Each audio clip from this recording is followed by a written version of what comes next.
الحمد لله نحمده ونستعينه ونستهديه ونستغفره ونعوذ بالله من شرور أنفسنا ومن سيئات أعمالنا. من يهده الله فهو المهتدي ومن يضلل فلا هادي له. أشهد أن لا إله إلا الله وحده لا شريك له وأشهد أن محمدا عبده ورسوله. يا أيها الذين آمنوا اتقوا الله حق تقاته ولا تموتن إلا وأنتم مسلمون. يا أيها الناس اتقوا ربكم الذي خلقكم من نفس واحدة وخلق منها زوجها وبث منهما رجالا كثيرا ونساء واتقوا الله الذي تساءلون به والأرحام إن الله كان عليكم رقيبا. أما بعد فإن أصدق الحديث كتاب الله وخير الهدي هدي محمد صلى الله عليه وسلم وشر الأمور محدثاتها وكل محدثة بدعة وكل بدعة ضلالة وكل ضلالة في النار.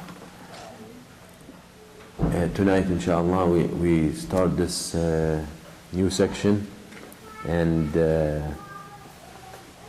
we pray Isha at 7:30, so we will break inshallah to pray Isha and then we proceed with what's left of the lecture after Salah.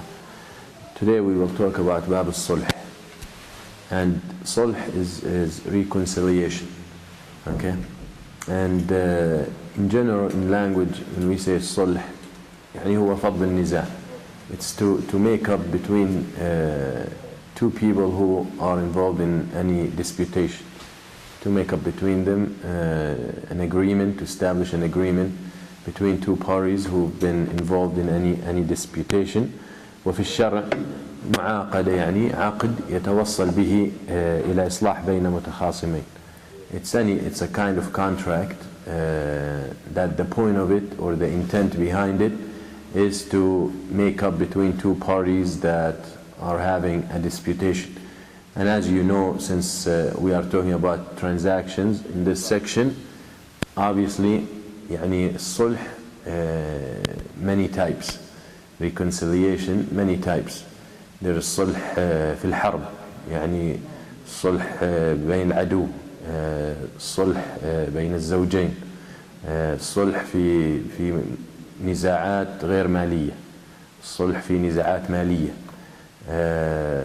reconciliation in wars, reconciliation between spouses, reconciliation between two people who are having a disputation that has nothing to do with money, and disputations that involve money. So these are the things that Sharia came to talk about, and Allah subhanahu wa ta'ala support that, and He encourages that in His book, Surah An-Nisa. يقول الله سبحانه وتعالى لا خير في كثير من نجواهم إلا من أمر بصدقة أو معروف أو إصلاح بين الناس ومن يفعل ذلك ابتغاء مرضات الله فسوف نؤتيه أجرا عظيما. Allah subhanahu wa ta'ala says there is no much good in their talk except for one who orders for sadaqah or ma'roof or a good deed or islahin bayn al-nas, or trying to make up between people.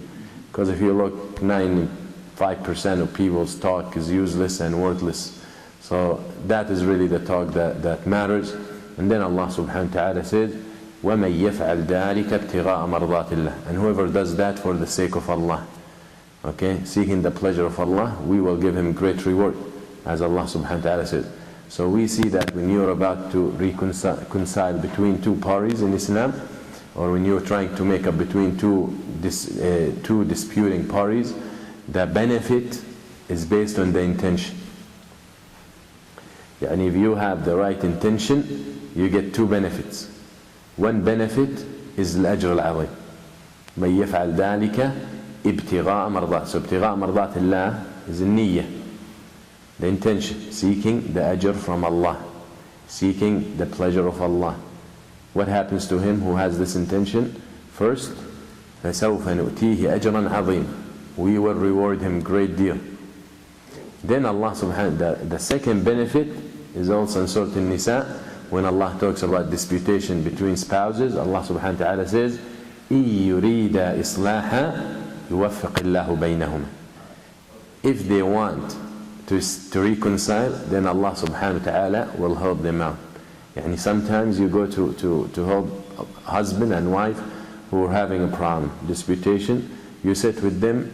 For me personally, when I'm contacted to do that, it takes me 2 seconds to decide if I'm gonna go for it or not.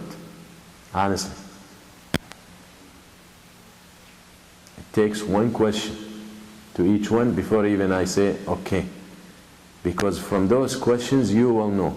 They really want to make up, or they just fighting for the sake of fighting and they have no intention to make up. If they have no intention to make up, whoever you bring to them to try to reconcile, it will not work. And that's where Allah says, إِن يُرِيدَ إِصْلَاحًا. No, I'm not telling you the questions now. إِن يُرِيدَ إِصْلَاحًا. Alright? إِن يُرِيدَ إِصْلَاحًا.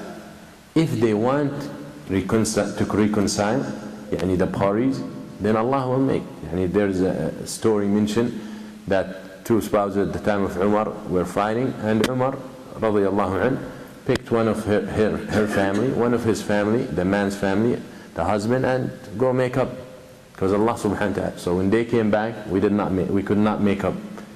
He went with his durna or his stick and beat them up. They told him why. He said, because if you wanted to establish, if your intention was to reconcile, Allah subhanahu wa ta'ala would have helped you. But your intention wasn't there, because Allah says, إِن يُرِيدَ إِصْلَاحًا يُوَفِّقِ اللَّهُ بَيْنَهُم. If they intend for reconciliation, then Allah will help them through it. But you did not want it, you know. So that is the point. So the two benefits is you get a great reward when you are involved in this to establish sulh, and the second benefit is Allah subhanahu wa ta'ala will help you to get the job done. And also one of the ahkam of a sulh, reconciling between people, is al-kadhib. Lying is permissible in this situation. Lying to an extent that it brings benefit more than harm. Okay? So if yani, you come to two people who have they're angry, they don't talk to each other, alright? For whatever reason. Then you come to one of them and you say, oh, I heard so and so, we brought you up, your name came up, and he was saying good stuff about you. Even if he did not say it, that is permissible to reconcile between them. Alright? Stuff like that. So it's very important. So when we talk about lying, now I'm talking about reconciling in general. Okay? But here we are talking about specific, as we will talk about inshallah. يقول النبي صلى الله عليه وسلم من حديث أم كلثوم بنت عقبة البخاري: ليس الكذاب الذي يصلح بين الناس فينمي خيرا أو يقول خيرا. It's not a liar he who tried to reconcile between people. So he will say good, or he will produce good. Okay? So when he lies, he's producing benefit. And that is in this purpose is permissible. Lying in this situation is permissible to reconcile between people. And also lying between spouses. And this is really not the time to talk about specifics in this topic, because we are addressing specific topics of reconciling. Also lying during war, you know, harb khid'ah, lying during war. You can lie to the enemies or whatever, so you can trick them. That is permissible. And when we talk about reconciliation, we are talking about reconciling between people. Okay, between people. We're not talking about reconciling between you and Allah's rights. Yani, when we talk about reconciling between two people, one of them owes someone X amount of money, so he doesn't want to pay. We reconcile between them, we convince them, okay, don't take the whole thing, take half of it. So we reconcile. So even though he lost some of his money, but as long as but there is no reconciling regarding the rights of Allah subhanahu wa ta'ala. Okay? So, but the rule when it comes to the rights of Allah subhanahu wa ta'ala, فَاتَّقُوا اللَّهَ مَا اسْتَطَعْتُمْ. Fear Allah as much as you could, to the best of your ability. To the best of your ability, and Allah subhanahu wa ta'ala knows your ability. The ulama, rahimahumullah, they divide the sulh to 5 types. Reconciliation is divided into 5 types in Islam. We are talking about one of those, but just to mention for the benefit, and I already mentioned them: الصلح بين المسلمين وأهل الحرب. Reconciliation between Muslims and the people of war, people they're fighting, and between Muslims and their enemies. And this happened between the Prophet ﷺ and Quraysh, Sulh al-Hudaybiyah. in the treaty of Al-Hudaybiyah. There was reconciliation. Okay, you all know that 10 years treaty. The second, الصلح بين أهل العدل وأهل البغي من المسلمين. Reconciliation between amongst Muslims themselves, but one side has the right and one side is the oppressor. You know? وإن طائفتان من المؤمنين اقتتلوا فأصلحوا بينهما. Alright? Also الصلح بين الزوجين. Reconciling between spouses. الصلح بين المتخاصمين في غير الأموال. Reconciling at 7:30 inshallah. Reconciling between people who are disputing in issues other than money. Okay? In issues other than money or wealth. And the last part is reconciling between people in issues related to money. And that is what we talk about. That is what the fuqaha talk about in this section, in the chapter or al-kitab al-mu'amalat, in the chapter of transactions in the book of fiqh. When you see bab al-sulh, they are talking about sulh or reconciling regarding monetary transaction. It's involved, or monetary disputation. It involves money. Alright? And we'll give you the examples, we'll give you the situations, we'll give you the ahkam, but that is what we are talking about. We're not talking about reconciling between spouses, reconciling with the kuffar, reconciling between two groups of Muslims who are fighting each other, for example. We are talking about money transactions, since we are talking about transactions in this part of the book. This sulh يعني بين المتخاصمين في الأموال. From this point on, we're talking about the sulh regarding money. Okay? The ulama have divided that into two types. One type, sulh عن إقرار, and the second, sulh عن إنكار. Okay? What they mean, we will listen to Ibn Qudam al-Maqdisi رحمه الله. قال المؤلف: باب الصلح ومن أسقط بعض دينه أو وهب غريمه بعض العين التي في يده جاز. Now, Ibn Qudama, this part of the statement or this part of his book, he's talking about the sulh عن إقرار. Okay? sulh عن إقرار أو على إقرار, meaning that both parties approve the, let's say the loan. Let's say there is a loan. Both agree it does exist. Okay? So for example, I come to you, you owe me $1,000. So I come to you and I say, give me my $1,000. You say, I know I owe you $1,000, but I don't want to give you. Before the point where I don't want to give you, that is sulh ala iqrar, meaning I approve that I know and I have a proof that he owes me 1,000. He accepts the fact and he admits that he owes me 1,000. So that is iqrar, meaning both parties or both sides agree that there is money involved. Okay? So now, however, one of the parties says, I'm not paying. So now, when he's not paying or he's saying he's not going to pay, we need to establish reconciliation. So that is the meaning of reconciling with approval, meaning both parties approve that there is money involved. Okay? So when we talk about a loan, because not every time money involved is a loan. Sometimes it's mirath, sometimes it's inheritance, sometimes whatever. As long as sometimes it's a company, okay, partnership, whatever it is. But the point is, both parties of the disputation agree that there is money problem that they need to establish sulh based on. Alright? So that is what we mean على إقرار, يعني with approval on both sides. The other kind will be على إنكار, يعني on denial. One of them deny. One of the two sides involved or more denies that there is a problem. But yet we still need to reconcile based on the situation. So when we say وَمَنْ أَسْقَطَ بَعْضَ دَيْنِهِ, then there's a sentence in between. Then he said jaz. يعني in one situation I come to the brother and just he won't be offended, I owe him $1,000. Alright? So I owe him $1,000. He comes to me, he said, give me my $1,000. I say, I know I owe you $1,000, but I'm not going to give it to you.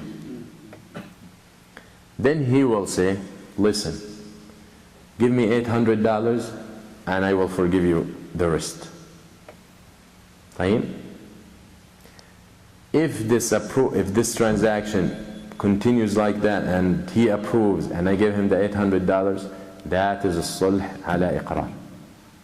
So we have come to a common ground and we have reconciled.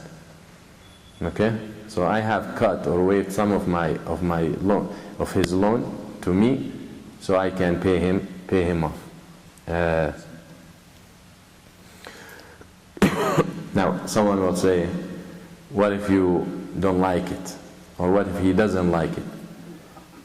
We will talk about that inshallah in a bit, but here we're just giving you an idea what all this means. Also, some of the people, what they would do is, he knows that he owes me $1,000, then he will say, I will not admit that I owe you $1,000 unless you promise me that if I admit, you're gonna only accept $700 from me and forgive me the rest. Alright? This is also another situation. And some people will do that. قال مؤلف ما لم يجعل وفاء الباقي شرطا في الهبة والإبراء أو يمنعه حقه إلا بذلك. The author rahimahullah ibn Qudamah, he sees that, in his opinion, that if someone does that, it's not a valid transaction.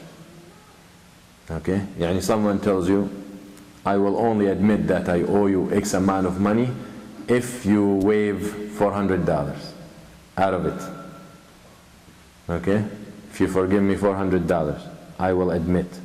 In this situation, some of the ulama said that this transaction is not shari'i, and you cannot proceed with it. Okay? You cannot proceed with it because here he's taking advantage of the situation and you're gonna lose your money. The other ulama said it's okay if it's the only way for you to get some of your money. Yani obviously if you do not accept this term at this point, you will never be able to get any money, especially if you don't have a proof. And some people, when they lend money, they feel shy to ask for a paper. Or let's get witnesses, which is the Sharia recommends that. We don't say it's wajib, but it's recommendation, and with some people it's a must. You know? But some people, yani reserved, he doesn't want to upset the other side, or he knows the other side will get upset. But you know, he shouldn't. That's something Allah subhanahu wa ta'ala says in the Quran. Okay? So it's very important that we follow this. So if it happens, you don't have any proof, then you might have to submit. And if we say the Sharia does not allow that, and if you end up going with this transaction, then you're committing a sin, then here we made sure that you'll never get any of your money. Alright? So that is where the other ulama said it's permissible. However, the person who forced you into this situation is not free from guilt. يعني لم تبرأ ذمته. يعني he still will be held accountable. Alright? He still will be held accountable by Allah subhanahu wa ta'ala. يعني for example, I don't have a proof that, or he doesn't have proof he lent me $1,000. He comes to ask for it. I say, I will not even admit that I owe you unless you turn it, yani you waive $500. So I will only pay you $500, and then you accept that, and you don't want anything from me, I don't want anything from you. So he says yes. طيب. Time goes on, and 5 months later, let's say they were witnesses but they weren't available then, they disappeared. 5 months later, or there was a paper but he lost it. 5 months later he finds it. 5 months later he finds that paper, the proof, him. Then the agreement that we had 5 months ago becomes invalid. Yani that $500 doesn't say it's over. That's it, once he agrees it's over. If he can produce a proof 5 months later or 10 months later or a year later, then the agreement, the first agreement, is invalid and he becomes entitled to get the rest of his money. And he can take him to a Muslim judge. Alright? That is one opinion. The other opinion says as long as they agreed it's over. But the correct opinion, Wallahu A'lam, is this situation, especially when he was coerced and he was forced into this. Now when he comes up with the proof, then he's entitled to get back all his money. The second type of this sulh is sulh ala inkar. Sulh ala inkar, يعني the person comes, يعني Ahmed comes to Ibrahim, and Ahmed says to Ibrahim, you owe me $1,000. Ibrahim doesn't deny, doesn't say anything, and doesn't admit.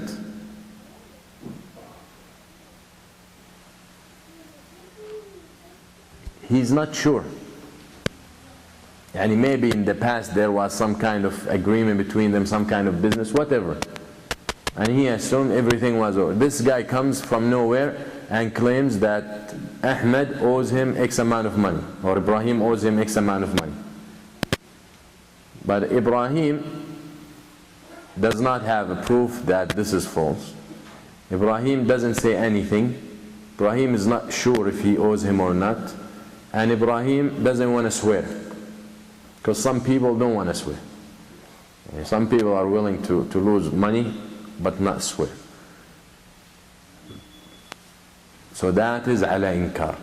Yani one side completely doesn't even have any idea about what this guy is asking for.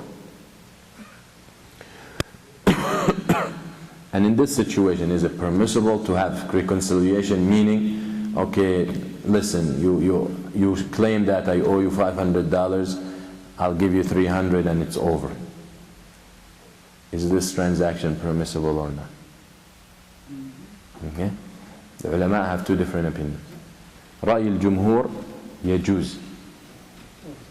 The opinion of the majority of أهل العلم, Shafi'iyya, Al-Hanafiyya, and رأي صحيح الحنابلة and Malikiyya, it's permissible. And their dalil on that, قول النبي صلى الله عليه وسلم, الصلح جائز بين المسلمين إلا صلح أحل حراما أو حرم حلالا. Their dalil and their proof that the Prophet ﷺ said reconciliation is permissible between Muslims as long as such reconciliation does not make haram halal and does not make halal haram. So this general rule, they said, as long as they agree, then we're going to say it's permissible. The other opinion, which is the opinion of Shafi'iyya, some of Shafi'iyya, they said it's not. لأنه من أكل أموال الناس بالباطل. They said it's not permissible because it will lead that people will take other people's money falsely. Yani anyone will walk in and claim, you owe me $500. Alright? Then we said the Sharia allows to reconcile, to say, listen, dude, I give you $200, just get off my back. Right? Some people will do that. He's not sure, and sometimes he knows that he doesn't owe you any money. And yet the Sharia allows for reconciliation. Why? Because there are a lot of benefits that come from reconciling over not. But some people, now I'm not saying most people are going to go for that, for reconciling. Yani some people might beat up this guy and he will never show up his face again. So this guy may be so shameless that he's going to go sue you. It will happen. So you don't have time for that. You don't have time. It's a headache. You don't have time to go to courts. And usually in Islamic courts you have to swear. يعني البينة على من ادعى and what? واليمين على من أنكر. Whoever makes the claim needs to show the proof. And whoever denies such claim has to swear. Okay? So some people they don't want to swear. They're so sensitive when it comes to the issue of swearing. They don't want to waste their swearing by Allah subhanahu wa ta'ala and stuff like that. So he would prefer to reconcile. Some people doesn't have time. And maybe going to court for this amount of money will cost him much more money, missing his job, whatever, he has his situation, so he might reconcile. So that's why the Sharia allowed it. But 99% I would say of the situation, if someone comes from nowhere and say you owe me this money, he will not get anything and you're going to proceed with him, you know. But we say for those who choose not to and they don't want to deal with this headache, he say, here's your money, just leave me alone. Such reconciliation is permissible. Okay, now it's permissible, that doesn't mean it's a must. We are not saying you have to do it this way. We're just saying it's permissible to get such person mudda'i off your back.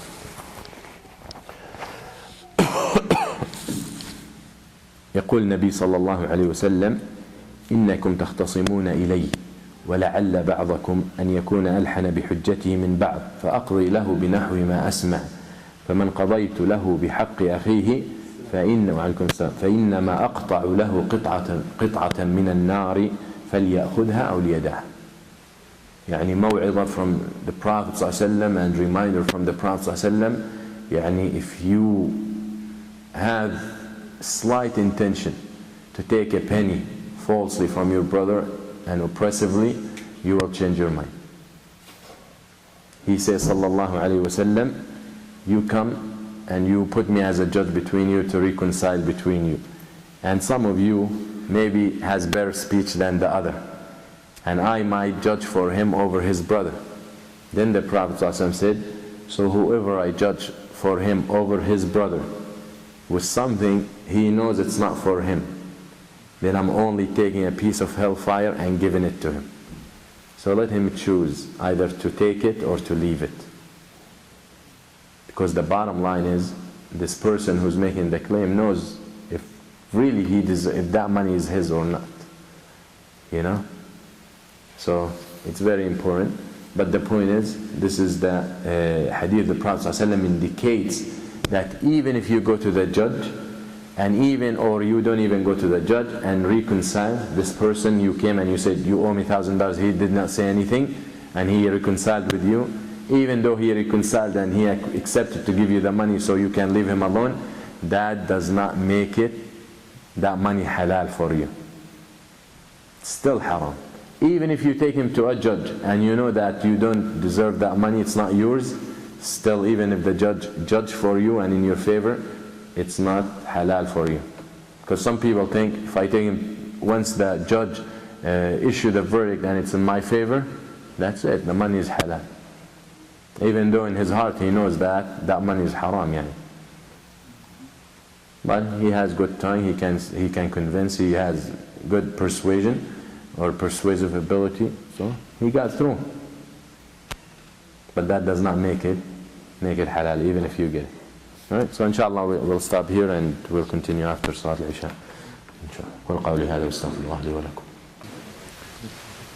Inshallah we proceed with the sulh, with the reconciliation, and from the types of sulh that the ulama talked about is sulh ala al-majhul. To reconcile on something you're ignorant of. And what that means is, especially it takes place when people have partnerships. And people who have partnerships and companies, they need to pay attention to that, not be sleepy. And that is الصلح على مجهول. يعني two people, two partners, and they're not very practical, they're not very accurate in what they do in the partnership. So one day they come and they have a disputation on how money belongs to each one. So the Sharia allows them to reconcile. And the way they reconcile is they estimate what each one has or what each one owes to the other, and they agree on that. But at the same time يعني يجب عليهم تحليل أنفسهم. يعني هو يحل صاحبه من حق. يعني what that means is he tells him, okay, this is what you have, this is what I have, and then you have to forgive me for any shortcomings, and I forgive you for any shortcomings. So let's say I gave you took $1,000, but it's at 100 to me, I forgive you that, because we don't know exactly. So the idea is, because they are not very confident or sure how much belongs to each. That's why when it comes to partnership, you have to be very practical, very critical, because it turns around and it becomes a big problem. Okay? So very much and very important to write down everything and document everything in partnership. So this is what happens. يعني the hadith Salama radiyallahu anha, the two people who came to the Prophet sallallahu alaihi wasallam regarding inheritance, يعني inheritance that long time passed on, and they did what belongs to him.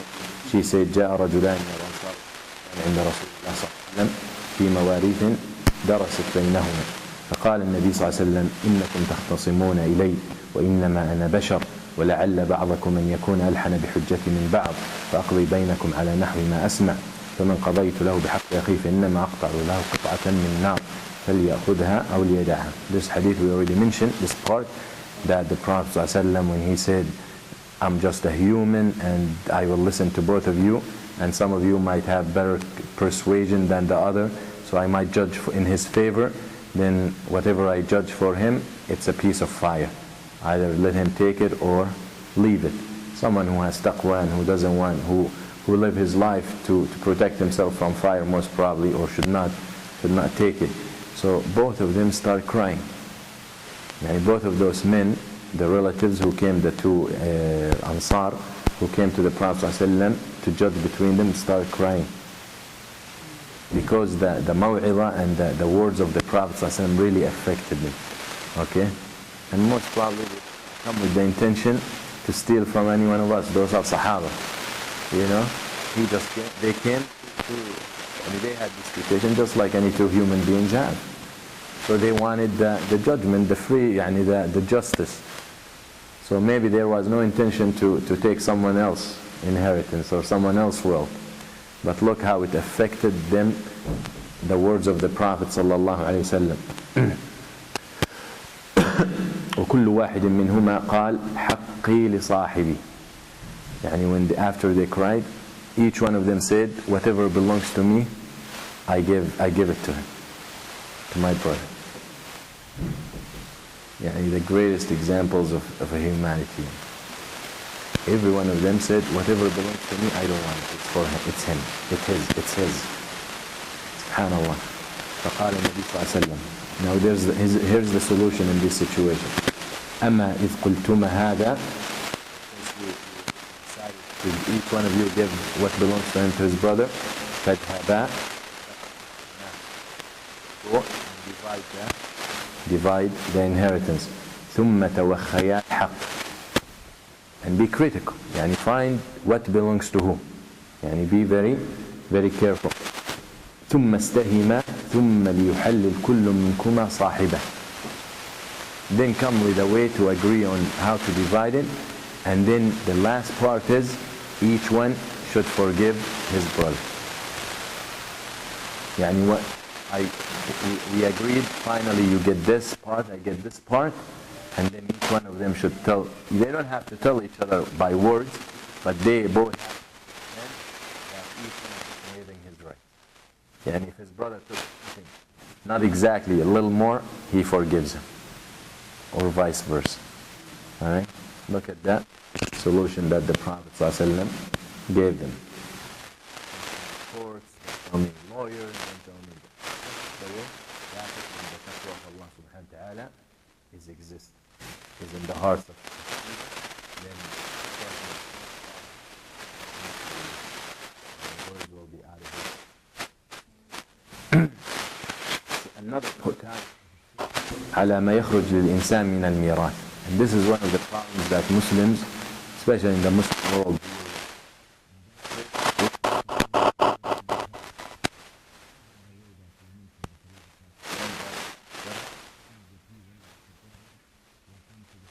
and they will go, like the father dies or the mother, and the kids will inherit, yani brothers and sisters, so the brothers will come.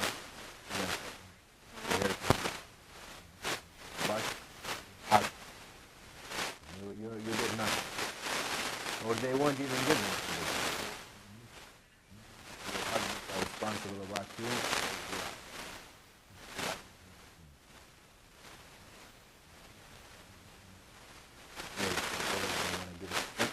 Think, and even if the sister that is not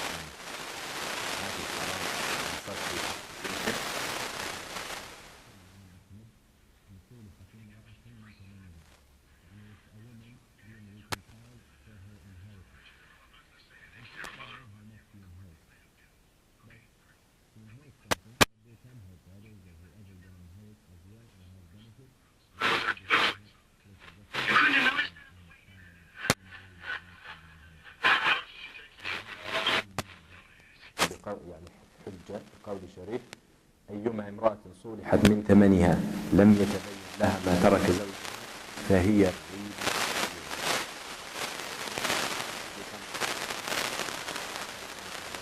other people they make a sign of favor how much fully her husband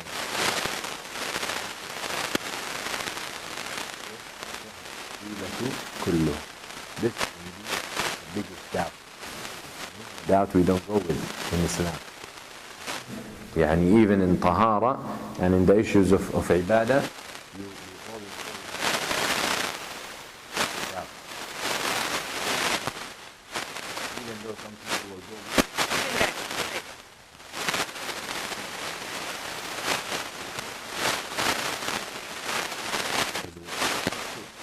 but he's for Maghrib.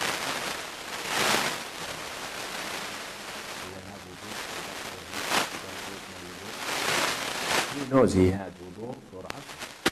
He's sure he had wudu for Asr because he made wudu. But since he prayed Asr until Maghrib, he's not sure if he broke that wudu or not. What does he do in this situation? Does he need to make a new wudu or he continues with his wudu? Even though he's not sure that he broke it.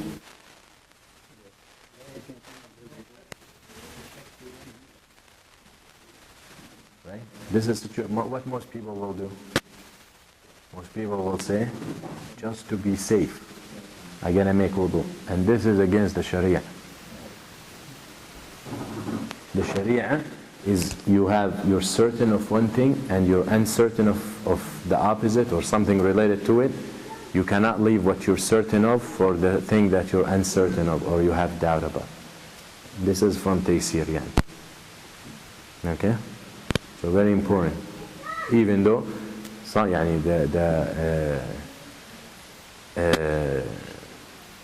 you hear some of the imma in the masajid, they advise otherwise. And the qa'idah is clear. The yaqeen overcomes the doubt. What you're certain of overcomes any uncertainty. That's it. So whether now in salah, you usually, you don't know, did you pray 3 or 2? What you do? You pray more. You go with the list. And if I'm not sure, is this third rak'ah or second? You're not sure, you go with the second. Why? Because both of them are equal to you. 2 or 3 are equal. You're not sure, is it 2 or 3? It's not like you're sure it's 2, but you have doubt it might be 3. Or vice versa. No, both of them are equal in doubt. So you always build on the list. So you go with the list and you continue, and then you can make sujood sahw. Okay? So the idea is فهو الشك كله, يعني this is a great doubt for a woman to do such reconciling with her. She doesn't even know how much belongs to her, يعني after her husband's death. So very important that you stay away from those things. Some of the issues the author رحمه الله talks about. قال المؤلف أو يضع بعض المؤجل ليعجل له الباقي. This issue is very important and we deal with it, and that is what the ulama call حطيطة or ضع وتعجل, or they also call it المصالحة عن الدين المؤجل ببعضه حالا. What this situation is, early pay, forgiveness of the what's the word? Yeah, the loan, but of the principal. In other words, if I pay my loan earlier, you waive some money. The lender will waive you some money. For example, you owe me $1,000, right? Zakaria owes me $1,000. I'm not worried about Zakaria. And I come to him, I say, I know he doesn't have $1,000, but I need money. So I tell him, he has to pay me like in a year, let's say. So I come to him 6 months later, and I said, listen, I really need some money. If you pay me $800 now, that's it. Where it's clear. All right? Some of the ulama forbid this. But Allahu A'lam, the right opinion, it's permissible. But the deal here, one of the keys is it's something new to the contract. يعني was not something we agreed on from the initiation of the contract. If you do that, that is batil. In other words, when he comes to borrow $1,000, we sign a paper and I tell him, listen, and we sign that he pays me in 12 months. I tell him maybe I will need it in 3 months, and he said, okay, if I pay you in 3 months, you drop it to 800. If this goes on at the initiation of the contract, it's not permissible. Should not even be mentioned in the contract. If later on something happens, يعني طارئ, حادث, something new takes place, and then I come to him to ask him for money, and I say, give me 800 instead of 1,000 now, and I don't want the other 200. Then that is permissible. That's what the ulama talk about. That's why أو يضع بعض المؤجل ليعجل له الباقي. يعني المؤجل هو الدين. So he puts it, يعني ضع وتعجل. ضع وتعجل يعني أنا الدائن, the lender, will waive some of the loan if you pay me early. Alright? You guys got the concept? I'll waive some of the loan if you pay me early. That is permissible with the conditions that we had mentioned. But why there's opinions in that, and you are the lender and it's your money? Yeah. Why there is opinions in that? You said there is opinions. Yeah, actually the opinion of al-Jumhur, it's not permissible. The opinion of the majority of Ahl-Ilm, this thing is not permissible. And we'll talk, they have a dalil, and we'll talk, and they have two dalils. One dalil is يعني hadith, and the other dalil is qiyas. Okay? The opinion of the other ulama who say it's permissible, their dalil is a hadith, and the other dalil is negating the dalil of the Jumhur. Alright? So the dalil of al-Jumhur, their hadith, they said عن مقداد بن الأسود قال أسلفت رجلا 100 دينار ثم خرج سهمي في بعث بعثه رسول الله صلى الله عليه وسلم فقلت له عجل لي 90 دينارا وأضع عنك 10 دنانير فذكرت ذلك للنبي فقال أكلت يا مقداد الربا وأطعمت. مقداد بن الأسود one of the Sahaba, owes someone someone owes him 100 dinar. The Prophet ﷺ decided to send Miqdad in one of the battles. So Miqdad went to this man and said, give me 90 instead of 100, and I forgive you the 10. But give me now, because I have to leave. So when Miqdad told the Prophet ﷺ, the Prophet ﷺ said, you have eaten riba, you had taken riba and given riba. So the Prophet ﷺ called this transaction riba. Now, this is their dalil, the hadith. This hadith is weak and cannot be used as a dalil. Alright? So this dalil is not suitable dalil to support the opinion that it's not permissible. Because it's the same scenario that we're talking about, right? ضع وتعجل.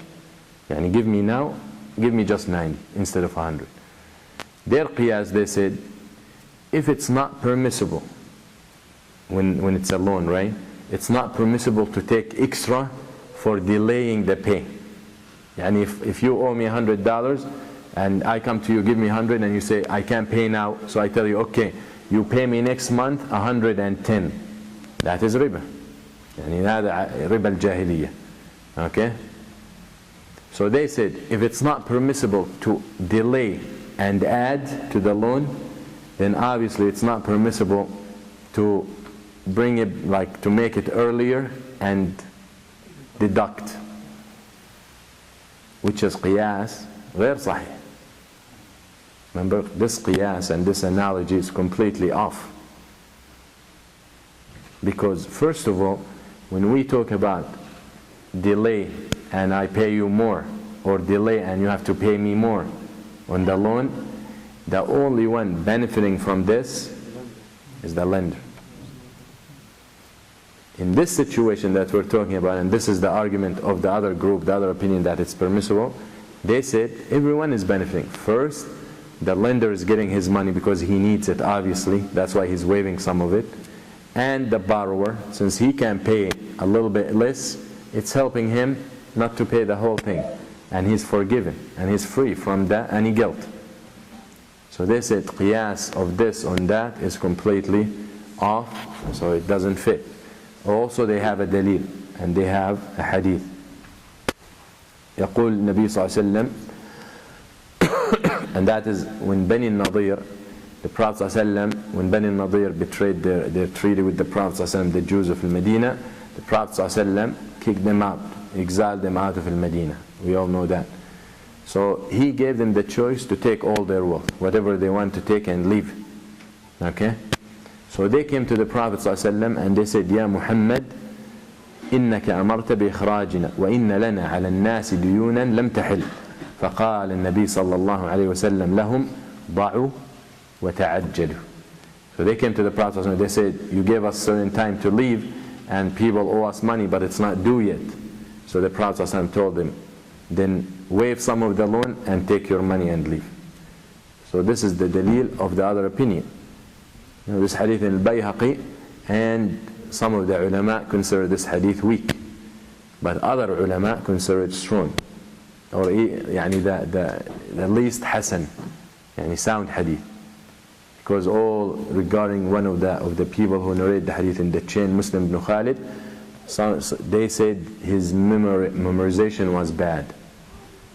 But if someone's memorization is bad, doesn't make him absolutely weak, his hadith. So the point is, some of the ulama consider this hadith to be strong, like Imam Shafi. Alright? So the point is, the hadith of those who say it's permissible is way stronger than the hadith of those who say it's not allowed, even though those who say it's not allowed are the majority of the ulama. Okay? And that obviously tells you no one is free from any mistake, or from mistakes other than the prophets of Allah subhanahu wa ta'ala. And also, as I said, their other dalil is ضع وتعجل, and this transaction, if you pay me earlier, I waive some of the money. It's completely opposite of riba. Opposite, if you pay me later, I will charge you more. Okay? Because everyone is benefiting. So Allahu A'lam, it's permissible, as long as it's not agreed on from the time of the initiation of the contract. يعني the borrower tells the lender, let's put a deal that if I pay you earlier, you waive 10%. You cannot do that, or vice versa. What if the borrower said it after? If the borrower said it after, If it was his request. if it's his request, and the lender agrees, and the borrower doesn't use that as a threat, as we already talked, يعني he doesn't tell him, listen, you either waive me 20% and then I pay you earlier. If he doesn't use that as a way to force the other person to accept, in other words, if the lender is pleased, then it's okay, whoever side it comes from. If the lender is pleased with the transaction. As long as it's not mentioned since day one. Exactly. And it's not part of the contract. Okay? If borrower not in position to pay, then what should we do? Then they have to stick to the agreement. And the agreement is, I pay you in a year. Even if you can waive me half of it right now, I don't have the money. But in a year, inshallah, I'll have the money, and the agreement has to go through. مسلمين على وعودهم. All right? In any contract, or What's the contract? because the lender can come back and say this loan is $200. Yeah, I mean, any paper can do it, and any shuhud can do it. يعني. But if there's contract, there's contract. inshallah. قال المؤلف ويجوز اقتضاء الذهب عن الورق والورق عن الذهب إذا أخذها بسعر يومها وتقابضا في المجلس. شو الورق؟ فضة. If the reconciliation takes place, okay, and there's exchange of money, then it's okay to exchange gold for silver or silver for gold. And the reason they mention this specifics, because we know the hadith of الربا. Okay, ذهب بالذهب والفضة بالفضة والتمر بالتمر والشعير. You all know the hadith, we talked about that. But if the exchange happens like that, gold with silver or silver with gold, then two conditions have to be met. You remember? In the spot. One, it has to be on the spot. Okay? And the second thing? Sell value.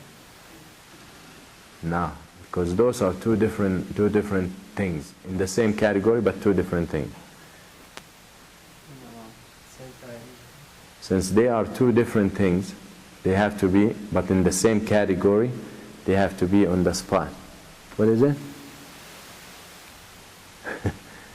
Okay? Equal in value. Equal if they are the same. But here, since he mentioned another condition, and that is بسعر يومهما. Okay? Which means they have to be on the spot, the exchange. Because I cannot buy gold and pay later. This is something that people need to be aware of. And I go to the jeweler and I buy a bracelet. It's $2,000. I only have $1,500. You cannot give him the $1,500 and tell him I'll come back tomorrow to bring you the $500. That is riba. Even if that jeweler is your father.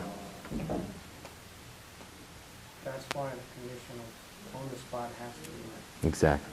So if they exchange to reconcile gold and silver, it has to be on the spot with the price of today, of the moment.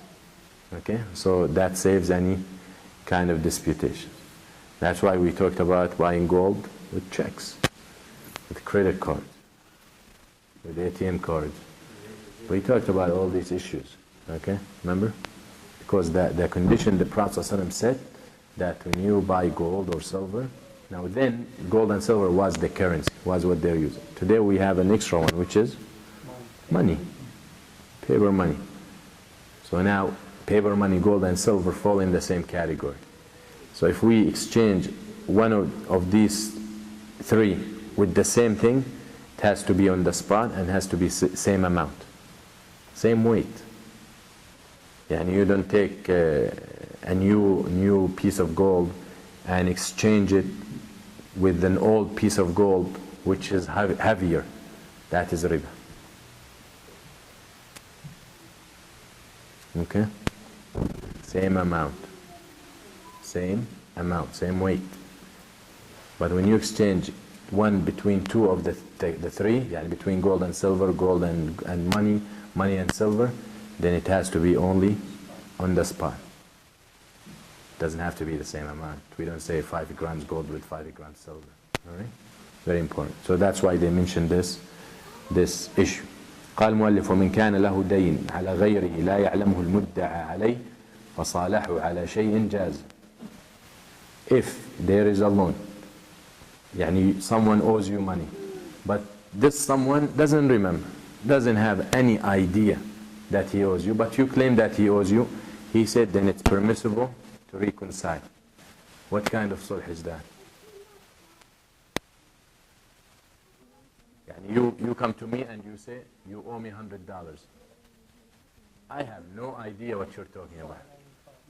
Sulh alayk. I have no idea, but I don't have proof to you don't have, I mean, in other words, I am not 100% sure that I don't owe you. So I stay quiet. And I don't want to deal with swearing and going to court and all that, so I reconcile with you just to get you off my back. All right? That is permissible. وإن كان أحدهما يعلم كذب نفسه فالصلح في حقه باطل. If one of them knows that he's lying, but he's making the claim, then whatever he gets, whatever reconciling takes place, still invalid regarding him, and he's still guilty in the sight of Allah subhanahu wa ta'ala. قال المؤلف ومن كان له حق على رجل لا يعلمان قدره. And whoever there's disputation between people, or he mentioned 2 men, but they don't know how much. They're not sure. What kind of sulh is that?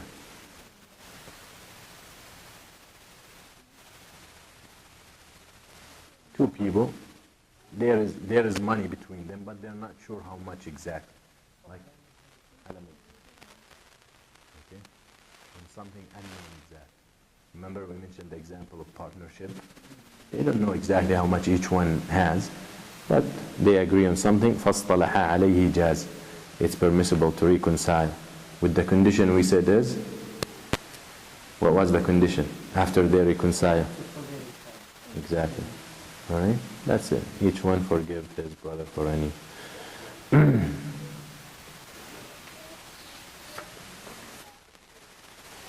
So the bottom line is, 2 points to take from this is, first of all, if you end up dealing with reconciliation and sulh, like you're part of the transaction, and we said this is a transaction and up, then if the reconciliation takes place, and deep in your heart you know that you fooled someone, or you took someone's money that doesn't belong to you, or oppressively or falsely, know that you will be held accountable. And know that it's not waived, like you're not free, and you're not off the hook, as they say. Even if it's a judge who ruled in your favor, you're still responsible. And that transaction is not valid, and you should return the rights to its people. All right? That's one thing. And the second thing is حقوق العباد شيء عظيم يعني بعين الله سبحانه وتعالى. The rights of people is a great issue. And the Prophet sallallahu alaihi wasallam mentioned that in his last khutbah. إن أموالكم ودماءكم وأعراضكم عليكم حرام كحرمة يومكم هذا في شهركم هذا. That the wealth and the honor and the ruh or the anfus and the lives of the Muslims amongst each other is haram on each other. It's haram for you to take my money. Haram for me to take your money without rights, without being entitled to it. It's so sacred the way that Prophet said, كَحُرْمَةِ يَوْمِكُمْ هَذَا, which day is that? Which is? Yeah, يوم الحج الأكبر is not يوم النحر. When is it? Alright. So we said there's خلاف بين أهل العلم الحج الأكبر يعني. Which is it يوم عرفة or يوم عرفة is what day of the Hajj? 9. And يوم النحر 10. We said يوم عرفة يعني العلماء said يوم الحج الأكبر, it's the day of النحر, because most of the actions of الحج take place there. النحر, الهدي, الحلق, طواف الإفاضة, you know. So a lot of things take place during that day. الرجم, العقبة الكبرى. So anyway, but the bottom line is all these days are sacred. لحرمة شهركم هذا يعني ذي الحجة, the sacredness of ذي الحجة, the sacredness of بيت الحرام. Okay, so it's very important that you be aware of every penny you falsely take from a Muslim and that you will be questioned about. The last thing that someone might ask, as we said, it's okay to lie, to reconcile between people because of the benefit that comes up. So someone will ask, is it okay to swear on my lie? Okay. يعني in other words, Wallahi, I heard so and so talking well about you last night. Reconciling between people. Alright? Something like that. Wallahi, you tell your wife, Wallahi, يعني ميت في دبديك. يعني I love you, right? Your love is melting me, yeah. And you don't. But you say it so, يعني, to make the life goes on or go on. خلاف بين أهل العلم. Okay? Different opinions. But some of the ulama said, if lying was permissible in these situations, then swearing will be permissible as well. Alright? But the mu'min and the Muslim is always so cautious with his swearing. Yani lying is not like swearing and lying. Alright? But some of the ulama said that is permissible because of the same situation and the same point. Okay? Question about the abrogation and the naskh, and the question was can the Sunnah abrogate the Quran? And just to be fair, يعني, the ulama have different opinions, and most of the ulama said it's not. Some of the ulama said yes. Subki rahimahullah said yes, and they mentioned a couple of adilla that I couldn't remember, but those adilla, يعني, one of them we talked about al-wasiyya. You know, when someone dies, Allah subhanahu wa ta'ala says كتب عليكم إذا حضر أحدكم الموت إن ترك خيرا الوصية فللوالدين والأقربين.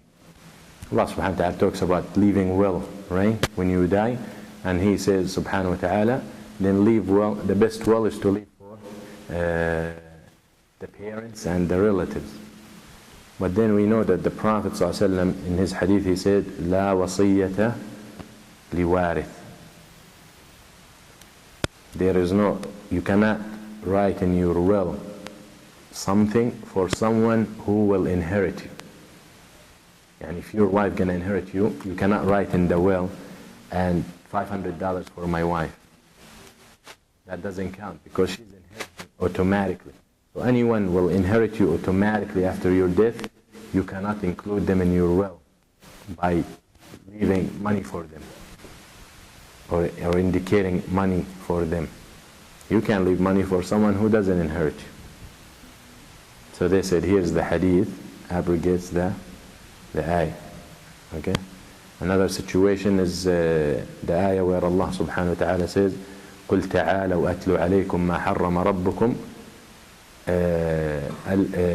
قُلْ تَعَالَوْا أَتْلُوا مَا حَرَّمَ رَبُّكُمْ عَلَيْكُمْ.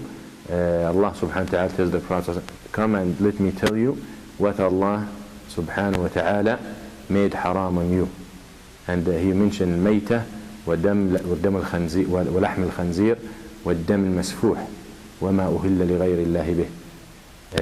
Mentioned the dead animal, the pig, blood, and whatever is slaughtered without mentioning the name of Allah, or slaughtered for other than Allah. And we know the hadith of Ali radiallahu anhu. He said the Prophet ﷺ forbade what? لحوم الحمر الأهلية وزواج المتعة يوم خيبر. The Prophet ﷺ forbade eating the meat of donkey and زواج المتعة, the temporary marriage, on the day of Khaybar. So they said, here is another addition to the ayah. Some of the ulama said, this is really not abrogation, it's indication. It's extra information, you know. But Allahu Alam, in the first example, it's clear proof. Alright? That Allah says to write in your will about parents, and here they come and the Prophet ﷺ said, no will for someone who will inherit. Alright? Allah Alam, yani here's an opinion and here's an opinion, and there is no need to be close-minded to one opinion. You want to adopt any opinion, inshallah, you look at their adillah, and there is not much for us, the general people, mainstream, yani these issues are not major. Should not be worrying ourselves with. Okay? Suppose you left the Prophet in Masjid, Yeah. and when you come there, you were praying Salatul Isha, Yeah. but you did not pray Maghrib. Yeah. Could you join with the intention of Maghrib while you're praying Isha?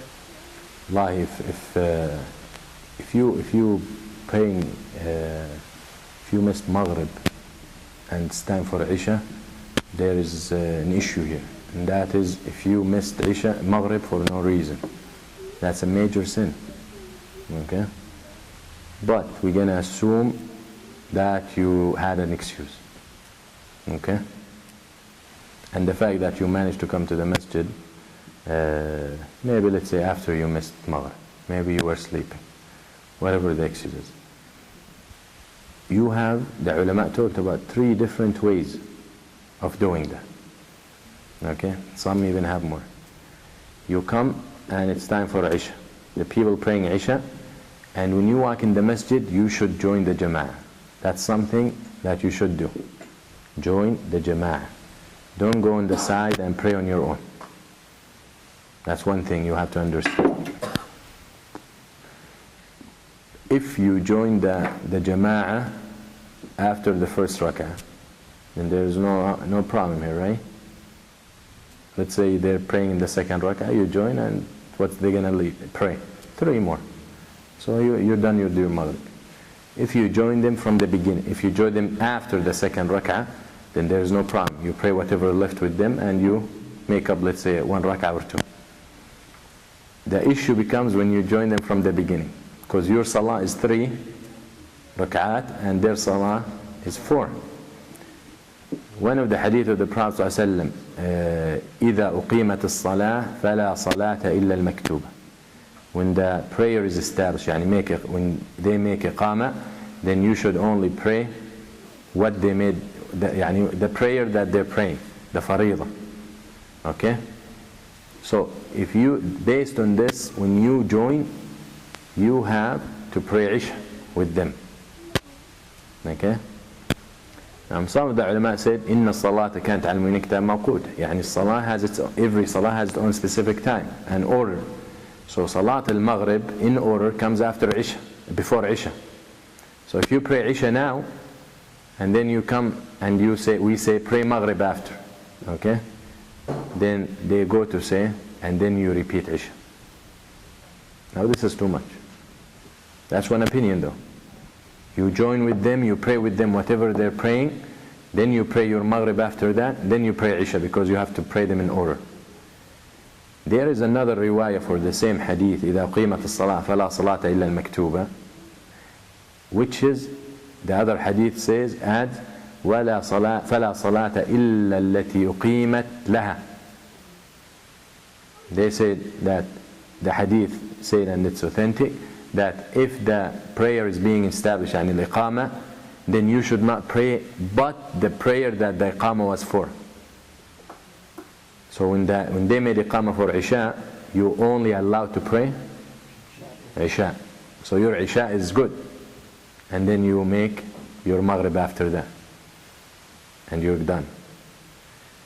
A third opinion, which said you join them, and since you join with different intention, your intention is Maghrib, and you know Maghrib is 3. And any salah that you know for sure that it's certain number, and you add along with, let's say, with the imam, your salah is invalid from this point. You join imam for Isha, and you're praying with him for, now it's time for tashahud, he gets up for a 5th rak'ah. He forgot, for example. If you go along with him, your salah is invalid. If you done this before and you did not know the hukum, no problem. But from now on, you know. So you do not follow him. You stay sitting down and you wait for him to finish. You wait for him to come down, do his, because he thinks he's in his four. And he finish, when he makes salam, you make taslim with him, that is better. Or you proceed and you finish your salah on your own. But do not go along with him if he's adding. Alright? Like you remind him subhanallah and he doesn't listen. Because he thinks he's four. He's doing four. So in this